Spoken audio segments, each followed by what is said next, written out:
প্রিয় লিসেনার্স, আপনারা শুনছেন ভূতের খোঁজে। দেশ ও দেশের বাহিরে যে যেখান থেকেই আমাদের এই ভৌতিক ঘটনাগুলো শুনছেন, তো আশা করি সকলেই ভালো আছেন এবং সুস্থ আছেন। প্রিয় লিসেনার্স, আমি অভিয়াসী আপনাদের সাথে, যারা ভয় পেতে ভালোবাসেন এবং মানুষের সাথে ঘটে যাওয়া বিভিন্ন ধরনের ভৌতিক ঘটনাগুলো শুনতে ভালোবাসেন, তারা অবশ্যই ভূতের খোঁজে ইউটিউব চ্যানেলটি সাবস্ক্রাইব করে রাখতে পারেন। এখানে মানুষের সাথে ঘটে যাওয়া বিভিন্ন ধরনের ভৌতিক ঘটনাগুলো আপনাদের সামনে উপস্থাপন করা হয়। প্রিয় লিসেনার্স, আজকে যে ঘটনাটি প্রথমেই আমি আপনাদের সাথে শেয়ার করতে যাচ্ছি, তো এই ঘটনাটি আমাদের সাথে শেয়ার করেছেন পলাশ ভাই, এবং এই ঘটনাটি একটি পরিত্যক্ত শ্মশান ঘাটকে কেন্দ্র করে অনেক ভয়ঙ্কর একটি ঘটনা।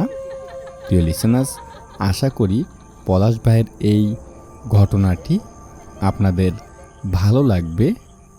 প্রিয় লিসেনার্স, এই ঘটনাটি ঘটে যাওয়া পলাশ ভাইয়ের দাদার সাথে 2003 সালে। পলাশ ভাইদের দাদার যে গ্রাম, তাদের গ্রাম থেকে বেশ কিছু দূরে মানে একটি বিল ছিল। ওই বিলটি পার হয়ে একটি হিন্দু পাড়া ছিল। তো এই হিন্দু পাড়ার বেশ কাছে একটি পরিত্যক্ত শ্মশানঘাট ছিল। প্রিয় লিসেনার্স, সেই শ্মশানঘাটে আগে নাকি হিন্দুদের সেখানে পুরাইতো। তো এরকম আর কি কোনো কিছুর কারণে ওই শ্মশানঘাটটি বন্ধ হয়ে যায়, বা ওখানে হিন্দুরা আর তাদের লাশ পুরায় না। এক পর্যায়ে গিয়ে ওই শ্মশানটি পরিত্যক্ত হয়ে যায়। হিন্দুরা এক পর্যায়ে ওই শ্মশানটি ইউজ করা বাদ দিয়ে দেয়। তো ইউজ করা বাদ দিয়ে দেওয়ার পর দেখা যায় যে ঝোপঝাড়ে ভরে গিয়েছিল। সেখানে আম গাছ, কাঁঠাল গাছ এবং বড়ই গাছ, বিভিন্ন ধরনের গাছগাছালি হয়েছিল, এবং পুরো জায়গাটুকু একদম জঙ্গলে ভরে গিয়েছিল। প্রিয় লিসেনার্স, মূলত ওই শ্মশান ঘাটটিকে কেন্দ্র করে আজকের এই ঘটনাটি। যাই হোক, পলাশ ভাইয়ের দাদার একটি জমি ছিল ওই শ্মশান ঘাটের সাথে লাগানো, এবং পলাশ ভাইয়ের দাদা সেই জমিতে বিভিন্ন ধরনের ফসল ফলাইতো সেই জমিতে। যাই হোক, কোনো একদিন কোনো কারণে পলাশ ভাইয়ের দাদা আর কি ওই জমিতে যায়। জমিতে যাওয়ার পর তিনি দেখতে পায় যে শ্মশান ঘাটের যে মাটিগুলো ছিল এবং জঙ্গলগুলো ছিল, সেগুলো ভেঙে তার আর কি ওই জমির ভিতরে এসে গেছে। মানে পলাশ ভাইয়ের দাদার জমির ভিতরে এসে গেছে, একটু বাতি হয়ে গেছে আর কি। মাটি এসে শ্মশানঘাটটা একটু বাতি হয়ে গেছে। মানে ওই শ্মশানটা তো একটু উঁচু ছিল, তো ওই উঁচু মাটিগুলো ভেঙে ভেঙে তার জমির ভিতরে এসে গেছে, এবং ওই মাটিগুলোও শক্ত হয়ে গেছে। আমি আগেই বলি যে পলাশ ভাইয়ের দাদা একটু রাগী মানুষ ছিল, তার প্রচণ্ড রাগ ছিল, এবং তিনি জিন, ভূত, প্রেত এগুলো কখনোই বিশ্বাস করতো না, এগুলো অবিশ্বাস করত। এবং ওই শ্মশানঘাটটি এতটাই খারাপ ছিল, দিনের বেলা ওই শ্মশানঘাটে মানুষ যেতে ভয় পেত, কারণ এর আগে সেখানে অনেক ঘটনায় ঘটে গেছে, অনেকেই অনেক ঘটনা ফেস করেছে, সেগুলো আমি পরে বলি। পলাশ ভাইয়ের দাদা যখন জমিতে গিয়ে দেখে যে শ্মশানঘাটের মাটি এবং শ্মশানঘাটে একটু বাতি হয়ে তার জমির ভিতরে এসে গেছে, তো তিনি প্রচণ্ড রেগে যায় এবং ওখান থেকে চলে আসে বাড়িতে। আসার পর পলাশ ভাইয়ের দাদিকে বলে যে এইরকম এরকম শ্মশানঘাট ভেঙে বাতি হয়ে গেছে, জমির ভিতরে এসে গেছে। তো এতদিন তো ওই জমিতে যাইনি, আজকে গিয়ে এইরকম দেখলাম, তো আমি ওই শ্মশানঘাটটা সকালে গিয়ে কেটে দিয়ে আসবো, মানে মাটিগুলো ওখান থেকে সরাবো।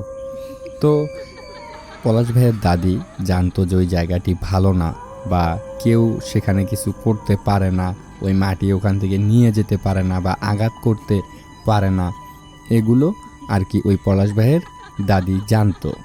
তো পলাশ ভাইয়ের দাদি তার হাজবেন্ডকে না করে, মানে পলাশ ভাইয়ের দাদাকে না করে যে যাই হোক, তো একটু জমি তো বেড়ে গেছে বা একটু জমি তো নষ্ট হয়ে গেছে, একটু জমিতেই তো মাটি এসেছে, সমস্যা নাই, ওইটা ওই রকমই থাক, তুমি ওই শ্মশান ঘাটটা কেটো না বা কিছু করো না, কারণ ওই শ্মশান ঘাটটা ভালো না।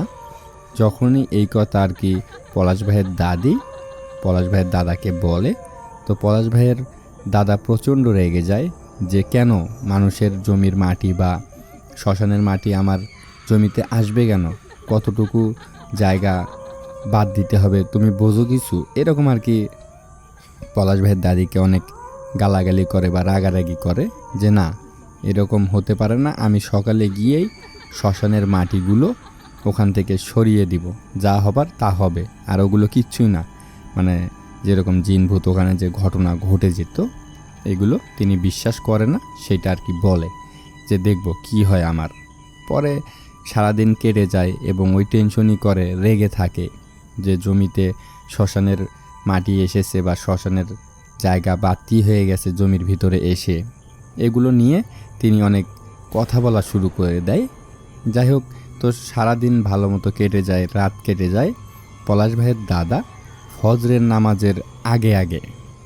নামাজের আগে তিনি আর কি কোদাল আরও বিভিন্ন ধরনের যে জিনিসগুলো প্রয়োজন ছিল সেগুলো নিয়ে তিনি ওই জমির উদ্দেশ্যে রওনা হয়, যে তিনি যাবেন গিয়ে সেই শ্মশানঘাটের যতটুকু মাটি তার জমিতে এসেছে সেতটুকু মাটি তিনি কেটে ফালাই দিবেন। তো এই চিন্তাভাবনা তিনি করে। যাই হোক, তিনি ফজরের নামাজের আগে তো তার জমিতে চলে যায়। জমিতে চলে যাওয়ার পর পলাশ ভাইয়ের দাদা ওই কোদাল দিয়ে আর কি শ্মশানের যতটুকু মাটি তার জমিনের ভিতরে এসেছিল বা বাতি হয়ে গেছে সেতটুকু জমিন তিনি কাটতে থাকে। তো এখান থেকেই শুরু হয় মূলত ঘটনা। প্রিয় লিসেনার্স, তিনি যখন কোদাল দিয়ে একটি আঘাত মাটিতে করার সাথে সাথে পলাশ ভাইয়ের দাদা দেখতে পারে যে অনেক বড় একটি ব্যাঙ কেটে গেছে যখন তিনি কোদাল দিয়ে মাটিতে আঘাত করে। তো যাই হোক, তিনি ভাবে যে দূর, ব্যাঙ এখানে আসতেই পারে, মাটিতে তো ব্যাঙ থাকেই, তিনি ওইটা কোনো গুরুত্ব দেয় না। তো দ্বিতীয় যে আঘাতটি তিনি করে, তিনি দেখে যে আবারও একটি ব্যাঙ কেটে গেছে বা ব্যাঙ দুই দিকে চলে গেছে দ্বিতীয় আঘাতটা যখন মাটিতে করে। তো তিনি ভাবে যে ব্যাঙের এখানে কি হলো, আমি যতবারই আঘাত করতেছি তো বারবার কোদালের তলে ব্যাঙ পড়তেছে, ব্যাঙ কেটে যাচ্ছে, এটা কেমন কথা। তো তিনি ভয় না পেয়ে বা তিনি রেগে যায় যে দূর, এগুলো কি হচ্ছে, ব্যাঙ কেন বারবার কোদালের তলে আসতেছে বা ব্যাঙ মাটির তল থেকে কিভাবে আসতেছে, আর মাটিগুলো কিন্তু একদম শুকনো, অনেক শক্ত মাটি ছিল। প্রিয় লিসেনার্স, তৃতীয় যখন আঘাতটি কোদাল দিয়ে মাটিতে করে পলাশ ভাইয়ের দাদা, তখন একটি ব্যাঙের মাথা পড়ে যায়, মানে ব্যাঙের মাথা আলাদা হয়ে যায়।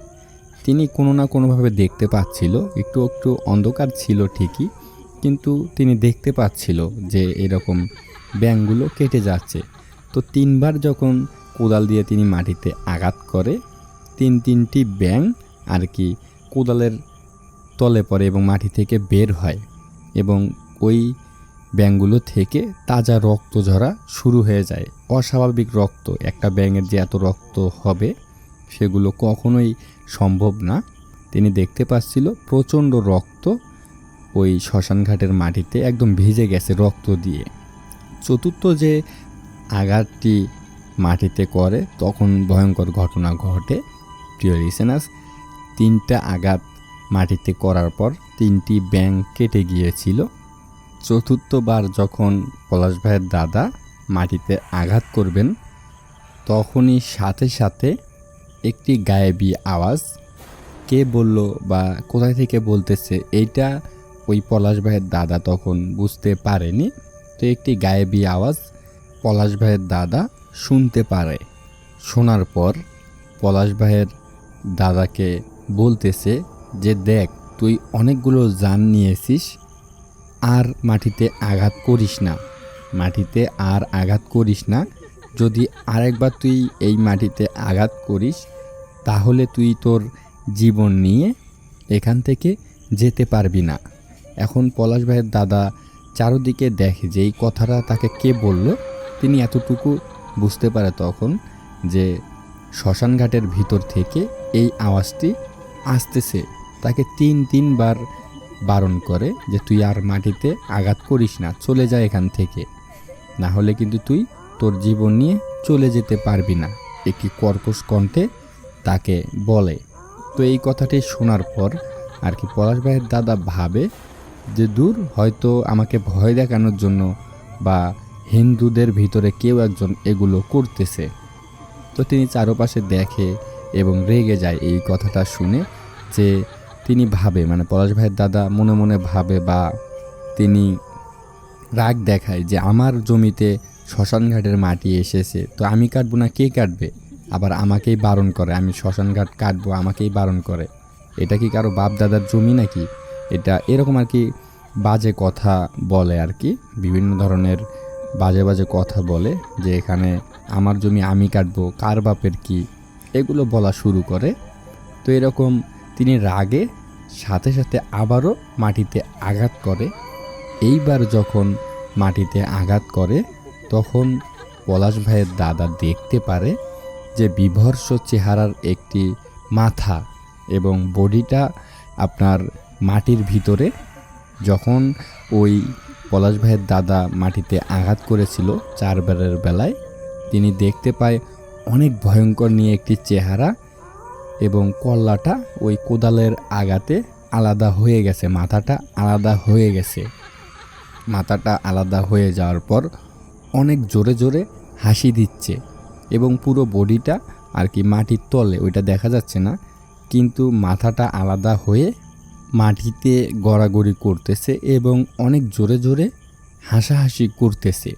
এইটা দেখার পর তখন তিনি ভীষণ ভয় পেয়ে যায় যে মাটির তল থেকে কিভাবে এই মাথা বের হলো, বা জীবিত মাথা কিভাবে বের হবে মাটির তল থেকে। যদি হিন্দুরা এখানে লাশ পোড়ায় তাহলে হয়তো হাড়ুড্ডি বের হতে পারে, কিন্তু এখানে তো একদম একটি জীবন্ত মাথা বের হয়ে যাচ্ছে এবং যে বডিটা মাটির তলে ছিল সেখান থেকে কিন্তু সজোরে রক্ত ছড়ছড় করে বের হচ্ছিল। এইটা কিন্তু সেই পলাশ ভাইয়ের দাদা দেখতে পাচ্ছিল। এইটা দেখার পর তিনি দৌড়ে বাড়িতে চলে যায়। বাড়িতে চলে যাওয়ার পর সেখানে আর থাকে না। তো তারপর থেকেই আর কি তার সাথে বিভিন্ন ধরনের ঘটনা শুরু হয়ে যায়। প্রিয় লিসেনার্স, তো বাড়িতে যাওয়ার পর 2-3 দিন তিনি ভালো ছিল। 2-3 দিন পর তিনি পাগল হয়ে যায়, তার মাথা একদম পুরো নষ্ট হয়ে যায়। এমন পর্যায়ে তিনি পাগল হয় যে তিনি মানুষকে দেখলে তিনি ধারালো জিনিস নিয়ে গিয়ে মানুষকে আঘাত করার চেষ্টা করত, বা কোনো জীবন্ত কিছু দেখলে সেগুলোকে ধারালো জিনিস দিয়ে কোপ দিত। এইরকম মানুষ হত্যা করার চেষ্টা করত, গরু ছাগল এগুলো জীবন্ত দেখলে তিনি ধারালো জিনিস বটি তার কাছে যেটা পাইতো বা তিনি ঘর থেকে দৌড়ে নিয়ে এসে সেগুলো দিয়ে আঘাত করার চেষ্টা করত। তো এই বিষয়টা আর কি গ্রামের লোকজন ভালোভাবে নিতে পারে নাই, কারণ তার দ্বারাই মানুষের জীবন চলে যেতে পারে, এতটা ভয়ঙ্কর পাগল হয়ে গেছে তিনি। তার সব কিছুই ঠিক ছিল, কিন্তু মানুষজন দেখলেই তিনি ঘর থেকে ধারালো জিনিস নিয়ে কল্লা কাটার চেষ্টা করত বা শরীরে আঘাত করার চেষ্টা করত সব সময়। তো তিনি তার ওয়াইফের মানে পলাশ ভাইয়ের দাদিকেও হাতের ভিতর কোপ দিয়েছিল বটি দিয়ে। এরকম প্রথম দিন তিনি তার ওয়াইফকে আর কি বটি দিয়ে কোপ দেয়, তারপর থেকেই তিনি পাগল হয়ে যায়।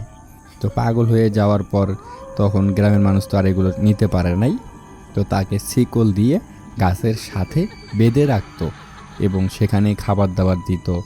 এতটা বাজে অবস্থা হয়ে গিয়েছিল, তিনি যেখানেই খাইতো সেখানেই প্রস্রাব পায়খানা করত এবং ভয়ে তার কাছে কেউ যেত না। তার চেহারাটা এত ভয়ঙ্কর হয়েছিল, তার কাছে কেউ ভয়ে যেতে চাইতো না।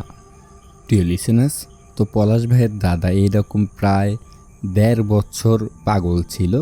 পরবর্তীতে পলাশ ভাইয়ের দাদি একটি কবিরাজের সন্ধান পায়, যে ওই কবিরাজটা নাকি অনেক কিছু জানতো এবং সেই কবিরাজটা এগুলো মানুষকে ঠিক করতে পারতো। যাই হোক, পরে পলাশ ভাইয়ের দাদি ওই কবিরাজের সাথে যোগাযোগ করে তাকে ঠিক করার জন্য। পলাশ ভাইয়ের দাদাকে ঠিক করার জন্য ওই কবিরাজের সাথে যোগাযোগ করে। তখন কবিরাজ পলাশ ভাইয়ের দাদাকে দেখে বলে যে ও তো ঠিক হবে, তোরা যদি আমার সাথে ১.৫ বছর আগে যদি কন্ট্যাক্ট করতি বা আমার সাথে যদি কেউ দেখা করতা বা আমাকে বলতা, তাহলে ১.৫ বছর ও পাগল হয়ে থাকতো না, ওকে আমি আগেই ঠিক করে দিতাম। প্রিয় লিসেনার্স, পরবর্তীতে ওই কবিরাজ জানতে পারে তাদের যে জিন থাকে, কবিরাজদের যে জিন থাকে, সেই জিনের দ্বারা জানতে পারে এবং ওই শ্মশানে যে জিন ভূত প্রেত যাই হোক যেগুলো থাকতো সেগুলোর সাথে কথা বলে ওই কবিরাজ তাদের জিনদের মাধ্যমে। কবিরাজের যে পালিত জিন ছিল সেই জিনদের দ্বারাই ওই শ্মশানঘাটের যে ভয়ঙ্কর জিনিসগুলো ছিল সেগুলোর সাথে কথা বলার পর আর কি এটা মিটকট করে যে কি করলে ঠিক হবে। পরবর্তীতে ওই কবিরাজ সবগুলোই জানতে পারে। তো ওই কবিরাজ আবার পলাশ ভাইয়ের দাদার বাড়িতে আসে। আসার পর পলাশ ভাইয়ের দাদিকে বলে যে আপনার স্বামী ঠিক হবে, তো এগুলো করতে হবে। তখন পলাশ ভাইয়ের দাদি ওই কবিরাজকে জিজ্ঞেস করে যে কি করতে হবে। তখন ওই কবিরাজ বলে 5টি পাঠা কিনে যে জায়গায় পলাশ ভাইয়ের দাদা আঘাত করেছিল মাটিতে, তো ওই জায়গায় আর কি 5টি পাঠা কিনে হিন্দুদের দ্বারাই বলি দিতে হবে। তো এইটা হচ্ছে 1 নাম্বার কাজ, 5টি পাঠা কিনে হিন্দুদের দ্বারাই সেই জায়গার ভিতরে বলি দিতে হবে। এবং ওই কবিরাজ আরও বলে যে 3 জোড়া কবুতরের বাচ্চা সাদা ধপধপে তো ওই শ্মশানঘাটের ভিতরে দিতে হবে। তো এগুলো করলেই নাকি পলাশ ভাইয়ের দাদা ঠিক হয়ে যাবে। তো তখন পলাশ ভাইয়ের দাদি তিনি 5টা পাঠা কিনে ওই হিন্দুদের দ্বারাই সেখানে বলি দেওয়ায় এবং 3 জোড়া কবুতরের বাচ্চা আর কি ওই শ্মশানঘাটে দেয়। তো দেওয়ার পর প্রায় 2 থেকে 3 দিন পর পলাশ ভাইয়ের দাদা একদম সুস্থ হয়ে যায়, পুরোপুরি সুস্থ হয়ে যায়। প্রিয় লিসেনার্স, পরবর্তীতে পলাশ ভাইয়ের দাদার মনে ছিল না যে তিনি 1.5 বছর পাগল ছিল। পলাশ ভাইয়ের দাদা কখনোই মনে করতে পারেনি যে তিনি যে 1.5 বছর পাগল ছিল, এইটা কখনোই মনে করতে পারেনি। ভালো হওয়ার পর আর কি পলাশ ভাইয়ের দাদা দেখে যে তার শরীরের একদম চেহারা অন্যরকম। তিনি শিকল দিয়ে বাঁধা, তাকে বেঁধে রাখা হয়েছে, এগুলো আর কি পলাশ ভাইয়ের দাদা তখন দেখতে পারে। কিন্তু তিনি কখনোই মনে করতে পারছিল না যে তিনি 1.5 বছর পাগল ছিল, কিভাবে তার দিনগুলো কাটিয়েছে এগুলো তার মনে ছিল না। প্রিয় লিসেনার্স, তো এই ছিল আর কি পলাশ ভাইয়ের দাদার সাথে ঘটে যাওয়া সেই শ্মশানঘাটের ঘটনাটি। আশা করি এই ঘটনাটি আপনাদের ভালো লেগেছে। প্রিয় লিসেনার্স, শুধু এই পলাশ ভাইয়ের দাদার ঘটনা না, ওই শ্মশানঘাটে অনেকেই অনেক সময় বিভিন্ন ধরনের ঘটনা ফেস করত। তো এরকম আরও একটি ঘটনা সেখানে ঘটে গিয়েছিল। এটি হচ্ছে অন্য এক লোকের সাথে। তো কৃষকরা যে জমি ধান কাটে বা যাই হোক সেগুলো করে আমরা সকলেই জানি। তো এরকম একটি কৃষক তো ওই শ্মশানঘাটের কাছে ধান কাটতেছিল। তো ধান কাটার পর ওই কৃষক বিশ্রাম নিচ্ছিল, শ্মশানঘাটের থেকে বেশ কিছুটা দূরে বসেছিল। তো বিশ্রাম নেওয়ার সময় ওই কৃষক দেখতে পারে যে সেই শ্মশানঘাটের ভিতর যে বড়ই গাছ ছিল, তো ওই বড়ই গাছের ভিতরে আর কি অনেকগুলো বড়ই ধরে আছে, পাকা পাকা অনেক বড়ই। এগুলো দেখে তো সেই কৃষক নাকি লোভ সামলাইতে পারে না। তো তার হাতে একটি কাঁচি ছিল, সেই কাঁচি দিয়ে তিনি ওই বড়ই গাছের ভিতরে ছুঁড়ে মারে, মানে ঢিল মারে, যে বড়ইগুলো পড়বে তিনি খাবেন, এরকম আর কি তার নিয়ত ছিল। তিনি আসলে জানতো না তখন যে ওই শ্মশানঘাটটি ভালো না বা এখানে কেউ ওই শ্মশানঘাটের ফল খেতে পারে না, বা একটি গাছ কেটে নিয়ে যেতে পারে না, একটু মাটি নিয়ে যেতে পারে না, এটা তিনি জানতো না। আর এগুলো সত্যই সেখানে ঘটতো প্রিয় লিসেনার্স। তো ওই কৃষক যখন ওই বড়ই গাছে কাঁচি ছুঁড়ে মারার সাথে সাথে কোনো একটা অদৃশ্য শক্তি বা অদৃশ্য কোনো কিছু একটা সেই কৃষককে সজোরে একটা থাপ্পড় মারে। তো থাপ্পড় মারার সাথে সাথে সেই কৃষক জমিতে পড়ে যায় এবং তিনি কাউকে দেখতে পাচ্ছিল না যে কে তাকে থাপ্পড় মেরেছে বা কে তাকে আঘাত করলো। তো ওই আঘাতটা এতটাই জোরে ছিল যে ওই কৃষকের 5 থেকে 7টি দাঁত পড়ে গিয়েছিল, এত জোরে তাকে আঘাত করা হয়েছিল। কিন্তু তিনি কাউকে দেখতে পেত না যে কে তাকে মারলো বা কে তাকে এরকম থাপ্পড় মেরেছে, কিছুই দেখতে পারেনি। তো সাথে সাথে ভয়ে সেখান থেকে ওই কৃষক চলে আসে। প্রিয় লিসেনার্স, এইরকম ছোট ছোট ঘটনা সেখানে সব সময় ঘটতো এবং ওই গ্রামের লোকেরা এগুলো ফেস করত। প্রিয় লিসেনার্স, তো এই ছিল ঘটনাটি। আশা করি এই ঘটনাটি আপনাদের ভালো লেগেছে। প্রিয় লিসেনার্স, যারা আমাদের সাথে ঘটনা শেয়ার করতে চান তারা দুটি উপায়ে আমাদের সাথে ঘটনা শেয়ার করতে পারবেন। এক হচ্ছে ইমো হোয়াটসঅ্যাপ, আর এক হচ্ছে ইমেল করে। তো আমাদের ইমো হোয়াটসঅ্যাপ নাম্বারটি হচ্ছে 01819193369, আর আমাদের ইমেল অ্যাড্রেসটি হচ্ছে bhuterkhoje893@gmail.com, BHOOTERKHOJE893@gmail.com। প্রিয় লিসেনার্স, তো আবারও কথা হবে অন্য কোনো ঘটনায়, অন্য কোনো এপিসোডে। এই পর্যন্ত সবাই সুস্থ থাকবেন, ভালো থাকবেন, সেফ থাকবেন। আমি অভি ছিলাম আপনাদের সাথে। সবাইকে আসসালামু আলাইকুম।